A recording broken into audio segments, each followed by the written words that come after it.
Sir ഒരു കാര്യം കൂടെ പറഞ്ഞോട്ടെ, നമ്മൾ അങ്ങനെ സോഷ്യൽ മീഡിയനെ അടച്ചാക്ഷേപിക്കുകയാണെന്ന് ആരും തെറ്റിദ്ധരിക്കരുത്. കാർലോ ഒക്കിറ്റിസിനെ പോലുള്ള സൈബർ യുഗത്തിന്റെ വിശുദ്ധര് നമുക്കുണ്ട്.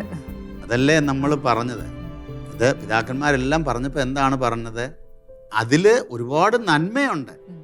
പോളാറാമൻ മാർപ്പാപ്പ വരെ അന്ന് പറഞ്ഞു വെച്ചു, നമ്മൾ അത് ഉപയോഗിച്ചില്ലെങ്കിൽ ദൈവത്തിൻ്റെ മുമ്പിൽ ചെല്ലുമ്പോൾ നമ്മൾ കണക്ക് കൊടുക്കേണ്ടി. കാരണം ദൈവമാണ് ഇതിൻ്റെ എല്ലാം സോഴ്സ്. നമ്മൾ കണ്ടുപിടിച്ചതേ ഉള്ളൂ ഈ ടെക്നോളജി.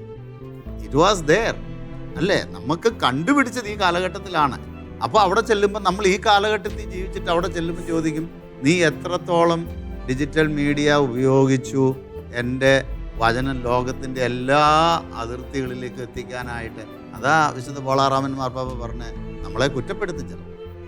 അപ്പോൾ അതിനൊത്തിരി നന്മയാണ്. അപ്പം നമ്മുടെ വാഴ്ത്തപ്പെട്ട കാർലോസിനെ പോലെയുള്ള അതുപോലെയുള്ള കൊച്ചു മക്കള് ഒരുപാടുണ്ട് ഇന്ന് ലോകത്തിൽ. ഇല്ലെങ്കിൽ നമുക്ക് അതുപോലെയുള്ള കുഞ്ഞു സെയിൻസ് അല്ലെ കൊച്ചു മക്കൾ ഒരുപാടുണ്ടാകണം ഈ ജനറേഷൻ. അതിനു വേണ്ടിയിട്ടാണ് നമ്മളിത് പറയുന്നത്.